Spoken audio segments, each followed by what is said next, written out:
All right. Hello, everyone, and welcome to another CMS Wire webinar. My name is Brenda, and I'm here today to help answer any general or technical questions that you may have. But before we get started, I'd love to welcome you to today's webinar, Improve Your Digital Experience by Prioritizing Search and AI.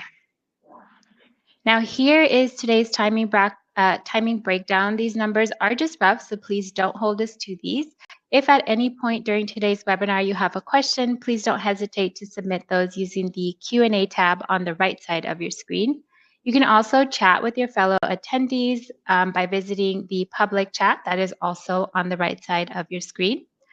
And the final tab that you'll see in that area is the Docs tab, as our sponsor has made a few resources available for you today. So be sure to check those out.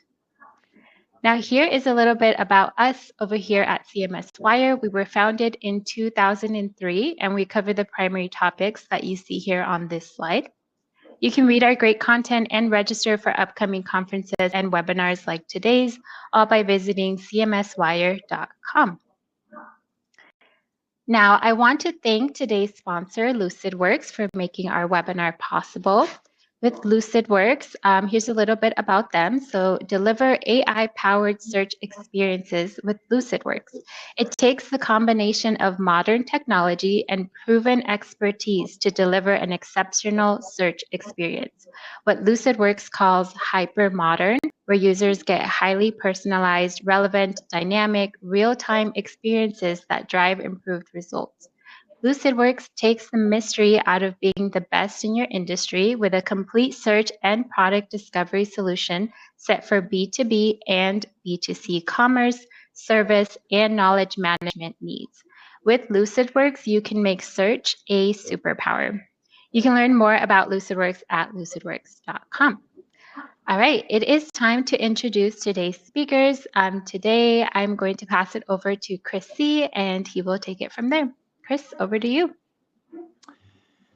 Fantastic. Hey, I really appreciate it. And I know that the two Chris's, Chris Hood and Chris Cottle, we're both excited to be here. Why don't I turn it over to Chris Hood to give a little background on himself? Yeah, we've got the Chris and Chris show today. I'm loving this. My name is Chris Hood. I am a chief marketing officer and entrepreneur and consultant in the AI space. I spent a lot of time working with organizations on building out their AI profiles and also around customer experiences. So really excited to talk about search and thinking about how search and customer experience and AI all kind of blend together. Fantastic. And I'm Chris Cottle. I've got 25 years, mostly in the technology space. And I had the marketing group at LucidWorks. You heard just a second ago a bit of an intro, but let me just say that if you, with LucidWorks, if you've bought anything from a major B2C retailer or a B2B retailer, chances are that the experience was powered by LucidWorks, not just the search bar, but also lots of items on the page were personalized for you. So that's why this topic was so appealing to me. Just like Chris Hood just said, it's appealing to me as well. And we're excited to dive into it. And I think we've got a good opportunity to engage with you. And we appreciate so many of you being here live.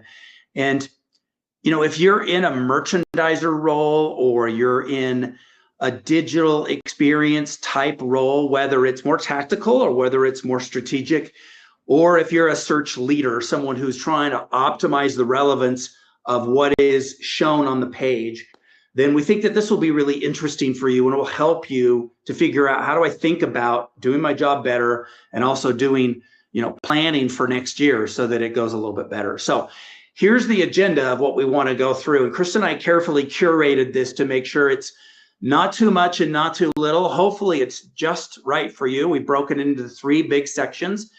And the first one's going to discuss, you know, how we handle that search and digital experience, how they're connected. Secondly, why this thing that everyone's dealing with, scrambling to deal with, I might add, is generative AI, how that can and should and maybe shouldn't impact the digital experience. And then lastly, hopefully we'll leave you with some good discussion around the strategies to consider to move forward. This will be largely kind of a combo of the way that we do this. We decided that rather than just present slides to you, that we wanted to have a bit of an interactive discussion between us. We do encourage you to submit questions along the way, and if we're able to, we'll take those as we go. Does that sound good? All right, let's kick it off with our first poll. Please take that away and let's see how you answer these questions as we do. We have 3 polls that we'll do as we go. And this first one is, in the next few years, will consumers have a more personalized and effective browsing and buying experience? Kind of an easy question. We thought we'd start with something easy, a layup. My coach used to say, layups are easy in basketball. And so I don't know, Chris Hood, is it a surprise to see these results coming in? No, not at all. Actually, if we think about our buying experiences and personalized experiences today, I would argue that we still have a long ways to go, which we can get into. But even if we just think about search, like there was a time when we used to have to search for something like restaurants near me or gifts for a 10-year-old boy. And now what we're actually seeing is that even the language that we're using to find things has become simplified and has changed the way that we personalize or browse for new products. So we can just say restaurants, and it's going to assume that you mean near me, right? Unless you specifically say, I'm going to Italy tomorrow and I want to find restaurants in Italy. I think some of that personalization is going to start to materialize even more in, like, I know that you have children. I know the ages of those children. That gets into some crazy privacy questions, but that's also going to help us simplify this overall buying and browsing experience, which I think ultimately people are looking for.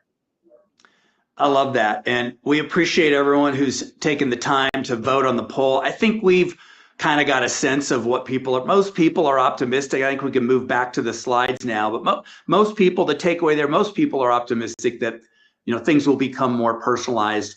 So along the lines of what you were just talking about, Chris, I have often wondered, like, does the best personalization, is it obvious to the person that they're being personalized to? And, that's one of those things, if it's seamless, you might not realize it, but it just seems really relevant. Do you have any thoughts about that? Well, I think a lot of us have had that kind of weird moment where in our minds, we've been thinking about something and then we log online and an ad for that thing that we've been thinking of pops up and we're like, well, wait a second, how does it know? So there are moments in our lives where I think we question it, like, wow, this is pretty precise and very weird. And we go through a mind process of trying to validate what we've just seen. Yet, I think to your point, you're right. A lot of what we are doing now in terms of our connectivity and internet and the algorithms that are out there are all meant to be somewhat seamless.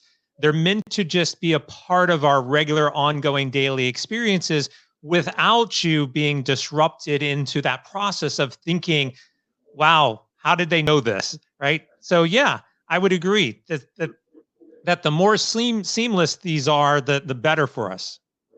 Yeah, and I feel like what most of the folks who are on this call with us probably know, if you're in a merchandising role, you definitely know this, but the role, this goes to over on the right-hand side, how our search, number one, how our search and the digital experience connected. And when we talk about search, I'm not talking about the search bar. I'm talking about the intent that someone who is going to a digital platform like a company's website, what is their intent?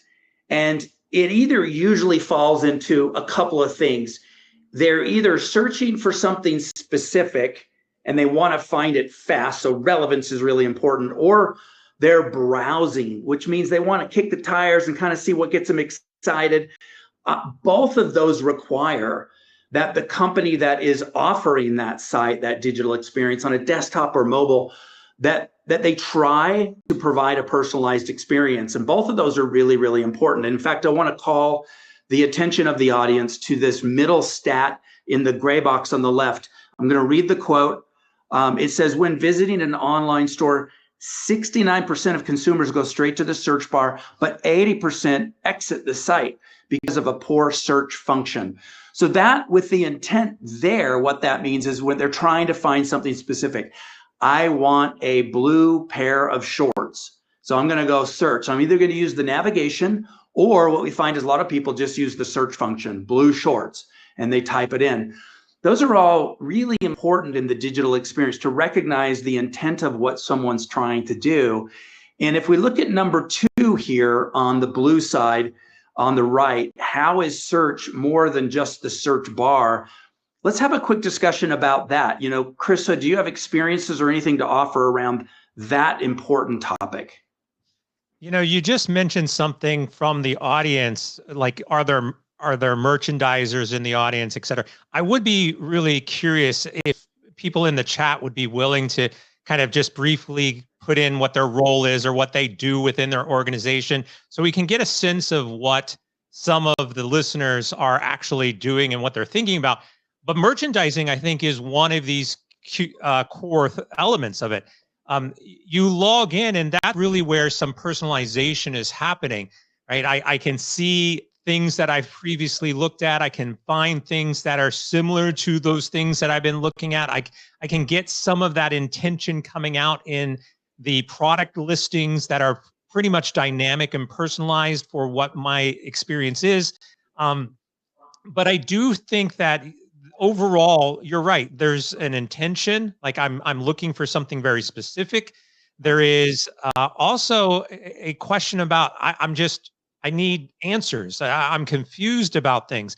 And I do think that if we look at the overall trends of search, what we used to find is like blue t-shirt, something very specific that we're looking for.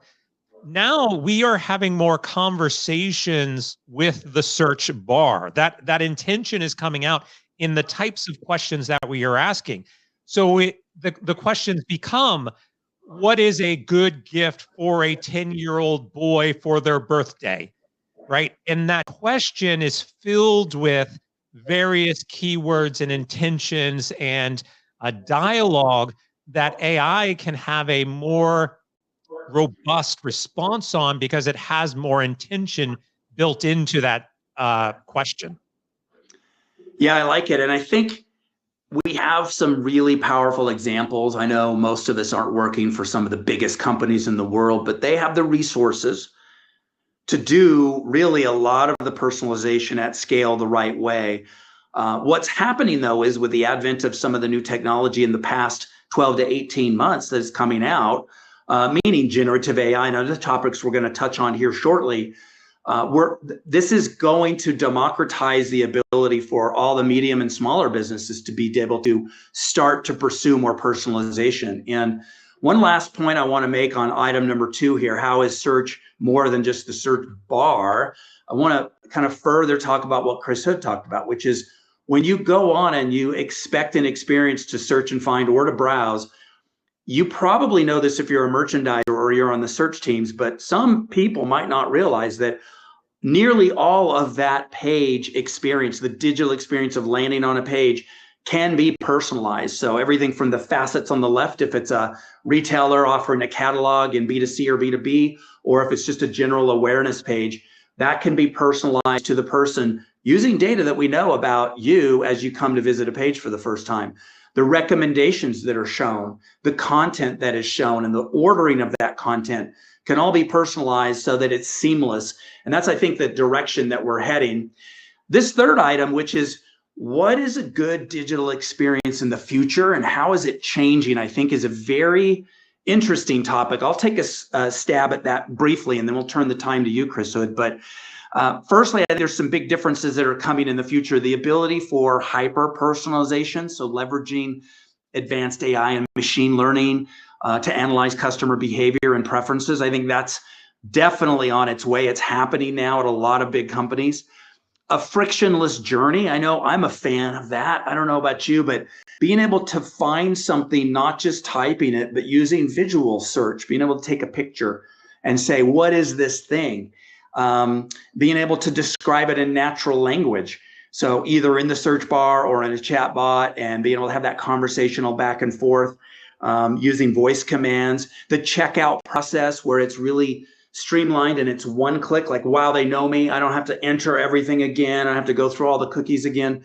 These are part of, what I think will be changing and improving in the future. And then that omni-channel is important. There are a lot of studies that show that buyers will start their research in one area, a channel, so to speak, and then they'll finish it somewhere else. And so they start their journey online and they might not want to complete it in store or vice versa. And a lot of these AI powered tools will help. And keeping inventories up to date. I mean, I just had one of those experiences, and we all have these, but I was searching on Home Depot, usually really, really great, but I was looking for a chainsaw. I needed to help with a neighbor cut down a tree, and this was just a week ago. And it said, hey, yeah, we have 2 available for rental right now. So I drove down there. I tried calling to confirm, but no one answered the phone. This happens.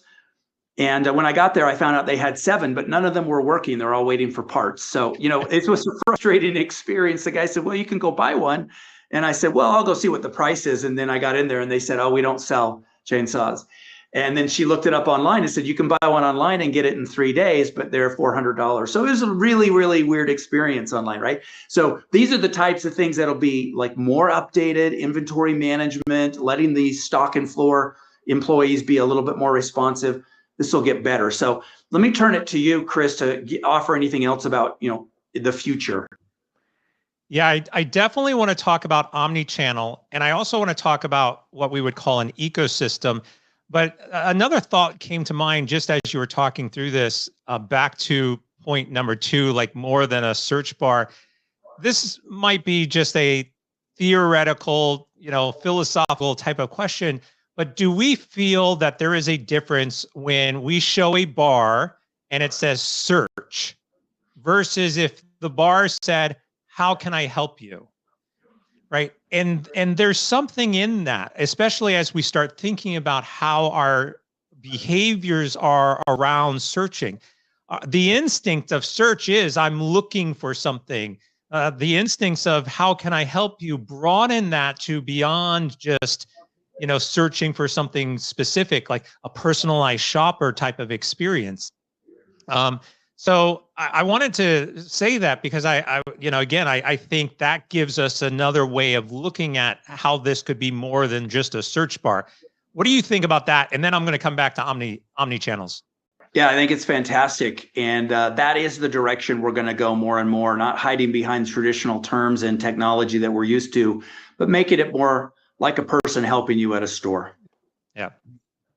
So as far as omni channels, and I'm going to toss in the word ecosystems because I think what we're going to start to see, at least I'll say this from my personal perspective, I hope we see, is that the functionality of search breaks out beyond the confines of the wall of your organization. So this is a challenging concept for a lot of organizations because I'm a retail store. I want people to come to my store. I want people to buy from my store. But what happens if I start to offer products that are outside of my store? What if, Walmart actually does this pretty well right now? Their ecosystem, you can go in and search and it can say, like, we don't have it at Walmart, but we can order it for you. And it's amongst all of these other providers. I think this experience of, if we want to call it decentralization, where search is broad enough so that I can find products on really anywhere that I'm searching. That means if I'm on retailer number 1 and they happen to have an access to retailer number 2, that's okay, right? It builds relationships and it builds connectivities between multiple environments that we as consumers are engaged in. And that's the part of omni-channel, it's beyond just saying, I pick up my phone and I start a search on my phone, but then all of a sudden I'm sitting at my desktop and I'm on social media. And I want to bridge that gap between those multiple devices based on the types of things I'm searching.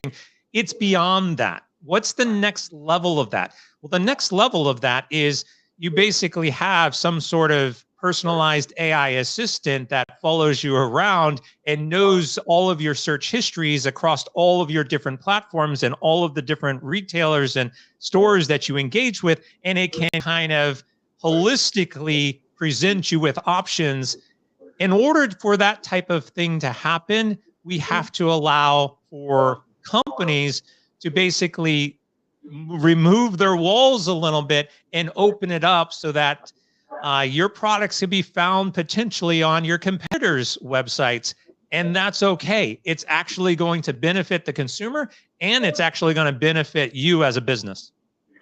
Yeah, I mean, we have to consider these things. I talked to someone about a year ago, and I was doing an interview, and they said, this is in the B2B space. They said, I don't buy from this company you're asking about because they make their website so hard to use. I just go to Google and just find it somewhere else. And said, you don't want your discount you get by using their site? They're like, nah, it's not worth the hassle. So people will just go around if they can't find it. And from a timing standpoint, we're going to do another poll here in just a second. But before we do, I wanted to touch on this last point.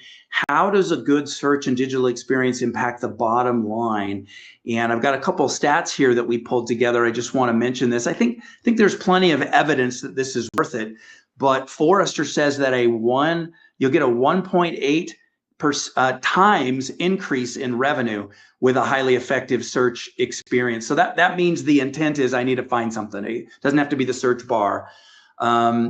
Gartner talks about self-service knowledge bases can reduce support costs by up to 25%. And Deloitte says customers who have a positive experience with a brand, get this, will spend 140% more than those who have a negative experience. So we talked about seamless, personalized experiences. The motivation is very high. And I know at Lucidworks, we definitely work with clients up front to talk about what kind of lift can you expect, should you expect as you invest in these things, because you want to remove those barriers. So let's go on to the next slide, which is a poll. So we're going to take over this screen with our second poll. And the question is your company embracing Gen AI to improve the browsing and buying experience? So go ahead, take a second, click on your vote. I'm curious to see, aren't you, Chris, like, are companies embracing this? Because that Gen AI thing can be pretty scary. Yeah, this is one of those that it's probably going to be pretty split. I think there's a lot of people who are starting to do it. There's still some people who are not doing it. There's questions out there, how do we do it? So usually on these types of questions, at least from what I've been seeing, is there's some hesitancy. I also think because this is one of the challenges with, say, Gen AI versus your traditional AI and machine learning is what can Gen AI actually do as part of this process, right? So it goes back to the question that I was asking around, do you have a search bar, which literally goes and does search of your inventory? Or do you have a question like, how might I help you? Which could then be generative in nature with a response based on what you're asking. So I think, again, there's a lot of growth still in this space. And I think, we've got a lot more yeses than nos, but you still have some of those nos and not yets. Yeah. Thank you for taking the time to do the poll. Let's go from the poll back to the slide, and let's start to address some of this topic here. The first question is, define Gen AI in relation to a digital experience. It's a great question. Well, yeah, I mean, I was just touching on that, right? So I think generative AI is the first point. Like, what actually is generative AI? And if we were to define it, it's basically generating a human type of response, or it can generate other things like audio and video and photos and text and anything like that. But it's it's leveraging the artificial intelligence to generate some sort of output based on an input by a consumer. So the thing that you have to think about the most for generative AI is it's a reactive intelligence. It reacts to what an input is. So you input something, it outputs something. So very similar to search, right? Search is not going to just one day show up and start searching for you without you telling it what to search for. Generative AI functions in the exact same way. That's a great answer. And, we're going to come back to this slide, but let's just forward one that we included just to kind of get your brain going a little bit about how can Gen AI transform the digital and the search experience. And you can see there's a plethora. This is just a small smattering of ways that you could use it. Cross-selling and upselling, finding ways to accelerate the product catalog descriptions to be more robust, grounding them in your current catalog. So that's the content generation and dynamic content text summarization on the left-hand side. Using natural language processing so you have more personalized search results, like Chris talked about, et cetera. There's lots of ways that generative AI. So I think my advice is don't be worried or overwhelmed or confused. Know that if you say, hey, I want to use generative AI, you have a choice. You can buy some software and technology specifically to insert it into the process, or you can look at your existing applications that you're using in your ecosystem and try to utilize some of those. We had a comment here from Caitlin Olson in the messages that she's been using Copilot from Microsoft, which is essentially, embedded in Microsoft apps, and it's a, LLM chat-based helper and assistant to help you. And, she seems to have had a good experience with it. These are the sorts of seamless ways it's going to be utilized in the future. But let me go back to this slide, which is our grounding slide. And let's talk a little bit more around how can Gen AI transform the digital and search experience. Did you have more you wanted to share with there, Chris?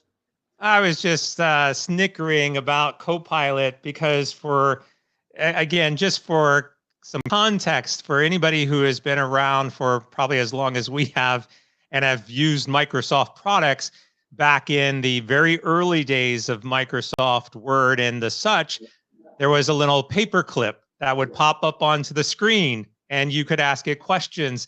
That was actually Microsoft's very first attempt at a chatbots type of helper, right? So some of these technologies have been around for a long time. They're just becoming a little bit more creative in the way, that we can engage with them, which I think is the best part about it.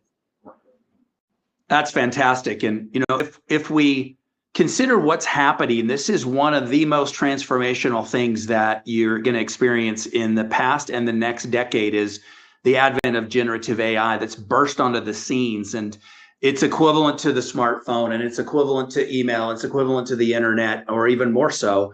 So it's great to adopt it and embrace it. But the question I find most people are worried about is how. And we'll show a couple slides here in the next section about when we talk about strategies.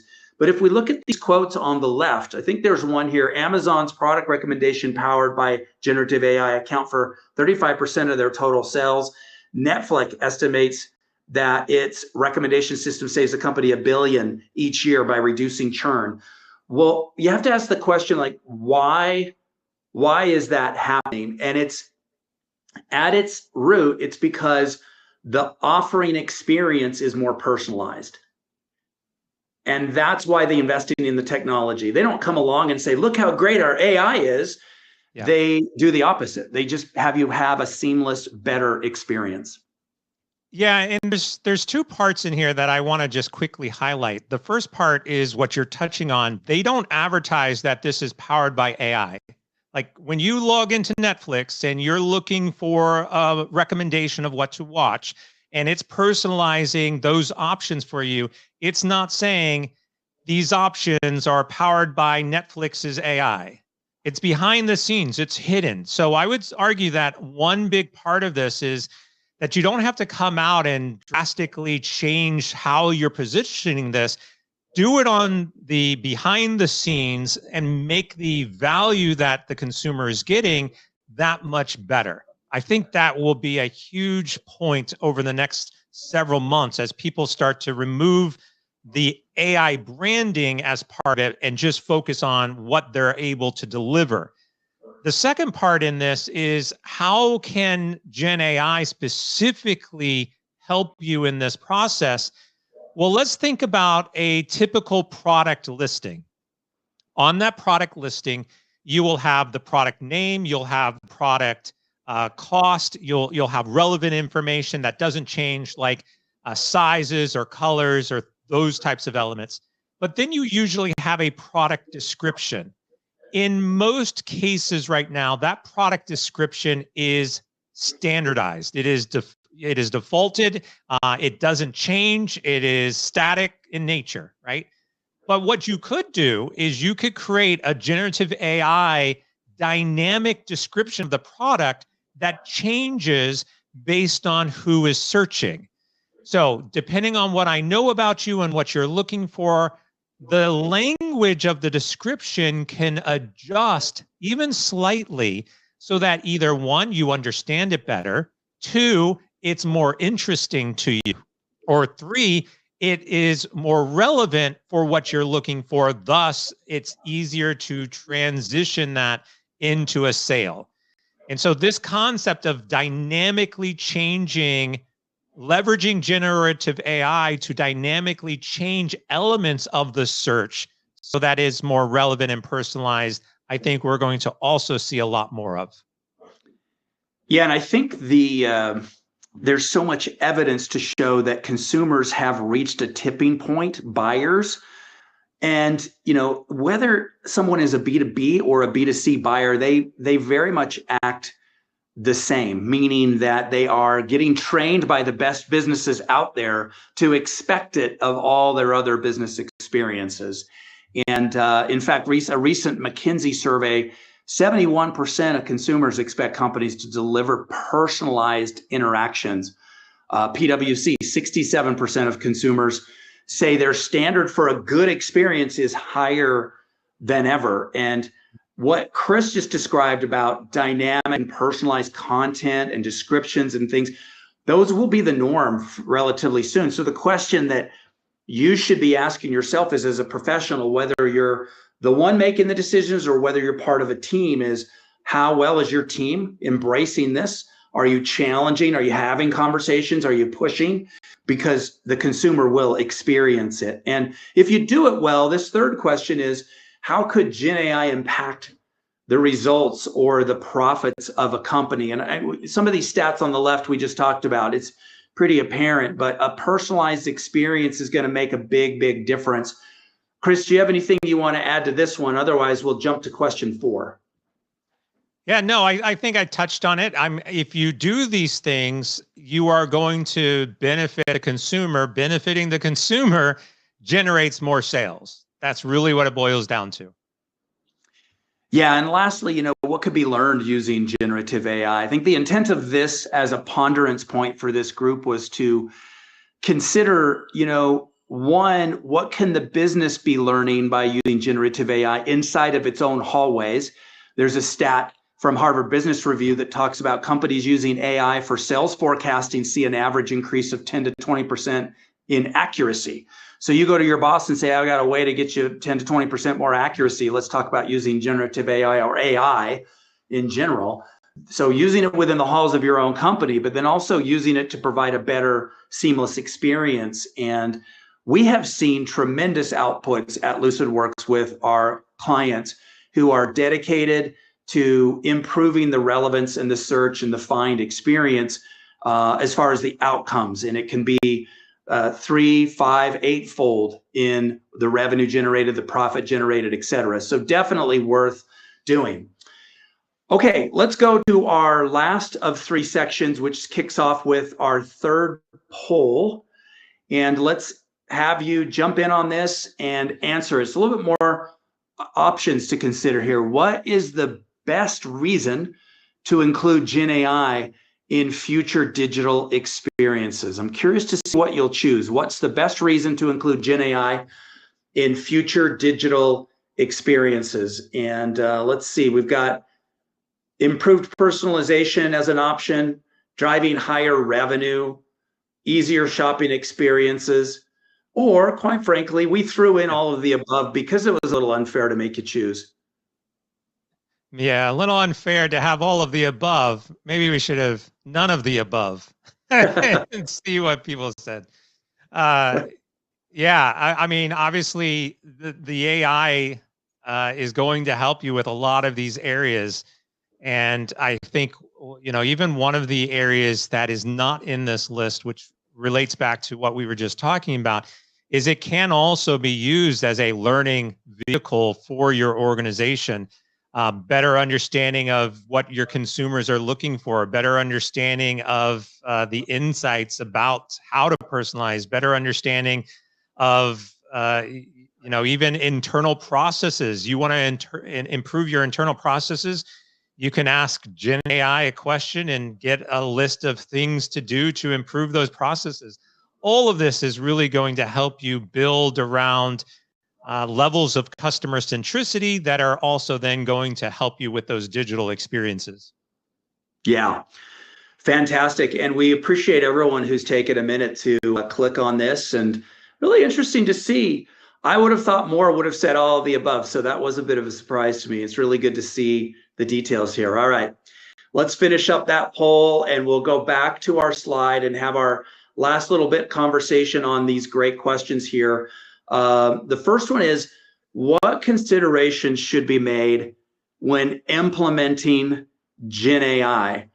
So this is a tricky one. Do you have some thoughts to kick us off? I know I have some thoughts as well. Yeah, I'm going to put in a quick story related back to search. And I think Google is a good baseline for us because I think most people who are listening have probably used Google in some capacity or not. But if we think about the kind of evolution of Google search, we used to go to Google, we would put in a term and we would get search results. And I think bottom line, everybody would be like, oh, great, that's my search results. That's what I'm looking for. Our trust within those searches were pretty high. And then Google started to make some changes, and then we started to get advertising and sponsorships, and the trust level started to dip down because we would do our search, and up at the top, we would get sponsored ads and sponsored, keyword searches. And then underneath that, we would get the search results we were looking for. And I think a lot of times people would jump past the sponsorships, scroll down, find what they wanted to. But that trust took a hit because we were like, well, you're just paying for that position. I think we got past that and our trust started to go back up, and we somewhat recognized that even if people are paying for those sponsorship placements, we still believed relatively that that was what we were looking for. So we would click on them. Now what you're seeing is if you go into a search today on Google, you get an AI response. You then get your advertisers or sponsored responses. And then below that, you get your search results. And it's not that we may question what is there, but I know I have even said, well, wait a second. This is an AI response. Is it legitimate? Is it what I'm actually looking for? And so our trust level on the accuracy of that response and whether or not it's a legitimate link or whether or not it's been hallucinated or any number of things that might go through our heads, we are very hesitant to believe what that AI search response is. Even with some context, even with some links in there, there is doubt in our mind. And so we're going to have to go through this process again of reconfirming and rebuilding the trust in the search results so that we know that even if it's AI generated search results, that they're accurate, that they're truthful, that they're what we want, right? So I think this is a huge lesson for us to think about in terms of not just trust. Trust is a big part of it, but then we also think about privacy in terms of personalization, and we think about a lot of those other areas that are very fuzzy for us right now because a lot of this is new. And that is something for both businesses and consumers to consider. Yeah, and to build on that, LucidWorks research has confirmed a few major areas that practitioners are concerned about utilizing Gen AI. And I think it's good to talk about these realities, but also to dispel that there are, next steps, logical next steps. Might I say even some of them are easier than some are harder. And one of them is this ethical concern. And, how is it being used? Does the Gen AI have a bias? Is there misinformation, et cetera? And in B2C and B2B, what you'd want to do is just not provide any old large language model unfiltered. You want to ground it with guardrails and ground it in your catalog. Have something called RAG, retrieval augmented generation. Your vendor will know all about that. You don't have to be an AI expert, but just know that you should care about bias and misinformation and make sure you can ask those high level questions and make sure you get answers the right way. Chris talked about this, legal and regulatory, copyright, data privacy, very, very important. 63, according to PwC, 63% of consumers are concerned about how companies are using their data for AI. So they might not know if you have a chat interface and it's like, hey, look how cool this is. This is powered by AI. Just recognize that being that transparent and open is awesome, but it might raise concerns at the consumer level. Well, does that mean anything I put in here is personally identifiable information? Is it going to be used to train an LLM model? Will it show up somewhere else, et cetera? In fact, a couple of the other slides that we want to just jump to, and we'll come back to this for the last part of our discussion though, is LucidWorks conducted a huge global study, and we have over 4,000 responses to it. And the question was, what are your plans to increase AI spending in the next 12 months? And by the industry, you can sort of see where whatever your industry is, might lie, but a pretty good chunk, the majority of folks are planning on spending more. And if you're in B2B, you're 65%, B2C retail, 64%, et cetera. So that's important to know that most of your competitors are looking at how do we do this. And this is maybe a little harder to read in the small detail, but another question we asked that goes to this point of how to get going: what portion of AI initiatives started a year ago have been fully implemented to date? And the easier one are the bigger bars on the right. So 1 in 2.5 initiatives have been successfully deployed when you're establishing AI governance. So defining AI tools and roadmaps, standards and certifications, processes. Those are successful projects because that's the foundation of getting this going, and it alleviates a lot of those concerns. The governance that we're talking about here, data privacy and security, et cetera. The next one down, increasing revenue, is probably the least effective right now. But I would argue that as we do this study again next year, it'll be the 3rd annual. I would think this would go up a lot more and be much more successful. But using generative AI or AI in general to acquire new customers and grow accounts, improve pricing and margin, selling new products and services, et cetera. And then lowering the OpEx, the operating expense and procurement spend, et cetera, is a project that's similar in nature. And then 1 in 3 for decreasing expenses, technology expenses, HR, et cetera. So for what it's worth, just know that governance model is getting early success because it's the place that people want to start. They want to make sure that what they're doing is successful. So back to, what considerations should be made when implementing Gen AI. I think we've covered that topic well. Anything final to add, Chris? Yeah, governance is the big part of it. It's going to regulate everything that you do. It's your guardrails. So it's no surprise that is getting a lot of success, because I would argue, in kind of our next questions here is where to start. I would argue for everyone, the starting place is to figure out, do you want to use AI, yes or no? But then how are you going to govern that? How are you going to bring that into the organization and maintain the guardrails to protect the legal and privacy and regulatory issues that are, that you are responsible for? And to be a completely blatant salesperson here for just 2 seconds, LucidWorks does have a very robust product around this area to implement guardrail security. So we call it security trimming entitlements, so that you can have those things in place. You can ground against your catalog. So any responses that are given or provided in any way are only from your catalog, and you're not supplying responses from a generalized LLM that would go grab it from a competitor. Imagine that experience. And we've all heard horror stories, at least I think you might have. I know I have heard them, where an early prototype AI generated chatbot gives a too broad of a response, and it can be a legally binding contract, and people take them to court. And some guy gets a Ford Ranger for $1. Those are bad experiences, and most of your vendors will be more than prepared to help you.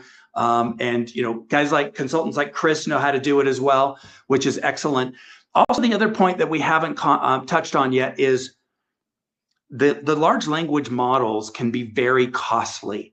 And so there is a schema and an important way to approach this where it's cost controlled, so that when you're using a large language model or a private language model or a small language model, you understand the costs, and your vendors will help with that. And also with helping build a business case and a workflow and the objectives and setting the ROI expectations. Those are very, very important in those first few steps. And I wanted to kind of relate it to question number 2, what are good first steps for generative AI? Harvard Business Review says, don't implement Gen AI just because it's trendy. Start with a clear business problem you want to solve. And I don't know how you would do that, but better personalization and understanding the economics around offering a more streamlined, personalized selling experience is a good place to start. Yeah, this is a huge one, and it's something that I talk about often, and it can't be understated, which is your business justification, your business plan, your customer value proposition, however you want to kind of word this, has to come first. In every situation, you have to solve a problem for your customer. And if you're not doing that, and you can't justify a business value that is sitting behind it, then the technology doesn't matter. Right? The technology is actually the easiest part of the conversation. We can figure out any number of technologies that can solve any number of problems, but you have to first recognize that it's a business justification first. And if you go back to that set of charts that you had, which show you the success rates of various types of projects, usually the biggest reason that these fail is because they are grounded in a technology project management department, as opposed to being rooted in a foundational business planning or at a C-level, your CEO type of mechanism. Even if we think about search, and you could probably validate this for me, that usually it's the tech teams that are coming to you and asking how to implement various types of AI and search tools within the platform. And it's very rarely that you have a CEO that says, well, we're doing this specifically for this type of business reason, right? And so I think it is critical for you to start with what that business objective is. What is the value that you want to present to your consumer? And then we can come up with any number of either generative AIs or tools. And LucidWorks has a ton of this stuff that will be able to directly help you solve these problems. That all has to be in support of whatever that business statement is. Yeah, I love that. And I just want to call out that we had a good comment from Pierre. I'll just read it. The vendor may not know about RAG, which is a retrieval augmented generation. Make sure the vendor can demonstrate how they are keeping up with AI. There should be mention of white papers if models are being developed, or understanding vector databases if data is being trained. Excellent point. And yes, your vendor should be up to speed. You want best of breed there. And then Swaiti says, we are planning to bring and incorporate AI using Fusion, which is our LucidWorks platform, in our search going forward. So that's wonderful. Thank you. Let me just come back to this here real quick, which is the last part. What are examples of Gen AI in use? And I know many of us have a lot of really good examples, but why don't we take a second and talk just like, what does it look like when good is happening in a good way? Well, we've already mentioned a couple like Netflix. Netflix is using generative AI and machine learning in various ways to personalize the experience of movie watching. A more real world type of example of Gen AI that maybe some of you have seen is if you've gone to fast food now, drive-throughs like McDonald's and Wendy's, you go up to the kiosk and there's actually an automated assistant that is asking you, well, can I take your order? And you're communicating back and it's recognizing your voice and making suggestions on upsells and everything else. So that is all being powered by large language models and voice recognition and generative AI. And of course, now we are, just in the news, Alexa at Amazon is getting an update for generative AI. So that's kind of Alexa 2.0, maybe you can call it. But all of our voice and home assistants are using different forms of, again, voice recognition and generative AI to produce outputs based on what we're asking it to do. Really, it's around us. It's around us in a lot of different forms. Maybe we don't realize it. Maybe we're more in tune to it now because it's in the news and it's everywhere that we're looking at. But it's out there and it's being used a lot. Yeah, and I have three that are sort of, I don't want to say I'm hypothetical, but just, think about them in general ways to inspire you. One would be, and I know these because they are being used by our clients, but one would be employee productivity for improvement. Generative AI text summarization of long and complex documents, FinServ areas, pharma areas, B2B complex catalogs. I can't tell you how many times service and support folks just scramble to try to find the right stuff. They've got documents in a service and support, tool, but they want to find an answer. They want a summarization of what does this long thing mean? And that's really, really important. Second one would be creating personalized vacation recommendations for maybe a major travel company, using retrieval augmented generation, using their catalogs, using what they know about the customer. They could personalize that and make that more interesting. And the last would be an enhanced search and find experience, basically helping customers find what they used using what we talked about, the natural language process in a simple interface, helping them feel secure about it. And then anything that's shown as a result of that question would be grounded in their catalog. We have an example of a commerce situation with a catalog and it's selling alcohol. And someone can come on and say, what's a good food to use with this kind of alcohol? Well, that's fine. Rather than just like a pre-canned answer coming from a database, it can use natural language to go grab it and pull it in and make it very conversational. And then when that answer displays, underneath it display actual products from the catalog that would go well with that. And so that makes it less awkward, more personalized, more seamless, and it just makes it a better experience. Yeah, I love those. Okay, we have a couple minutes. We'll take about 3 or 4 for a few questions that have come in. Let me turn it over to our moderator for those, and then I'll do one other thing here before she starts, and I'll say, look, we've got a great resource that's been loaded up, and it's in the doc section on the right-hand side, and it's the 2024 State of Generative AI and Global Business Benchmark Report. And you saw a couple of slides from it. So please go download that and let us know if you have any questions. We can help to figure out, a prescriptive path to start in generative AI, including how to navigate security guardrails, commerce, things like that, and help build a use case for you. So, all right, let's go to Q&A. Yep, perfect. Thank you, Chris and Chris, for that discussion. So let's start with our first question here. They said, for a neophyte, what would you advise as the first step to start using AI? Go ahead, Chris. Yeah, my recommendation is probably pretty simple. ChatGPT. So you can go to ChatGPT.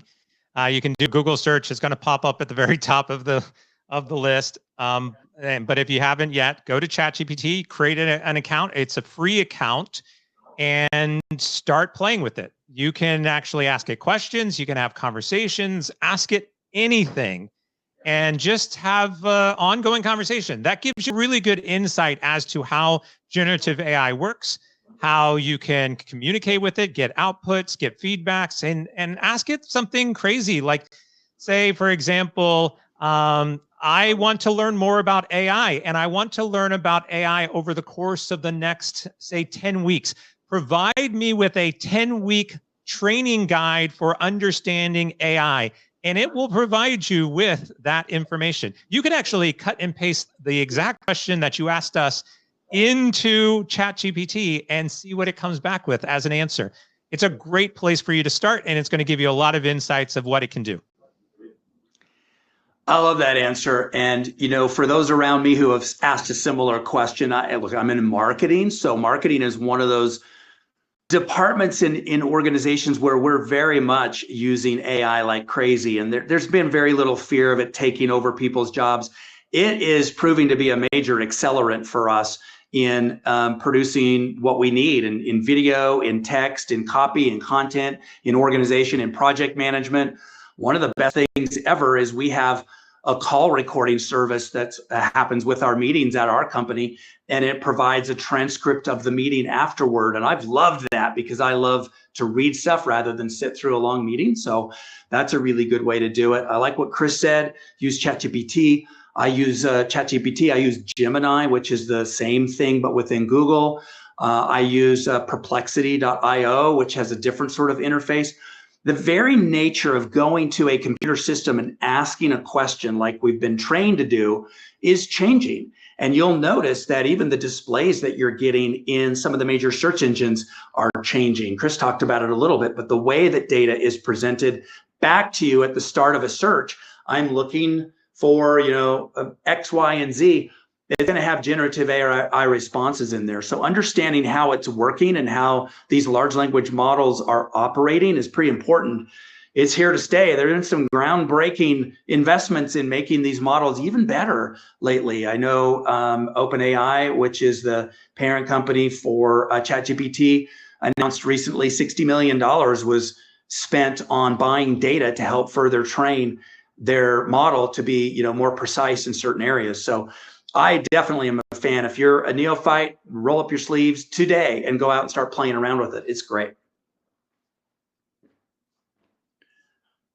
Okay, next question, Brenda. All great suggestions there. And I would add to make sure you set enough time aside to do all this initial exploring. You will definitely go through so many rabbit holes and you'll be pleasantly surprised with what's out there. All right, so next question, let's move on to Joseph Longway's question. He asked, how do you create an AI to look on Rumble, Truth Social, Twitter, and other sites versus the biased Facebook, Google, and YouTube sources for ChatGPT? So there's a lot in here, and I'll say it in a couple of different ways. Diving into how to do this is probably another full hour of time. But there are tools out there that can do this for you and can do a search of information. There are plenty of plugins, ways to incorporate some of this information into ChatGPT or use an OpenAI to accomplish it. But again, there are social tools that are out there that can do scanning of various information and social profiles and web and do summaries of that. Again, that's what generative AI is. I will go back to Chris and ask a question because this question actually brings up something that we previously talked about. And I know we're short on time, but when we talk about the ecosystems and the omni-channel types of experiences, when we think about consumer analysis, intent, ways that customers are using social media, beyond just the searching on an individual platform, like for products, the ability to go outside of that and do that same search within your social profiles and bring that information back into the search experience, I think is also a place that we are heading.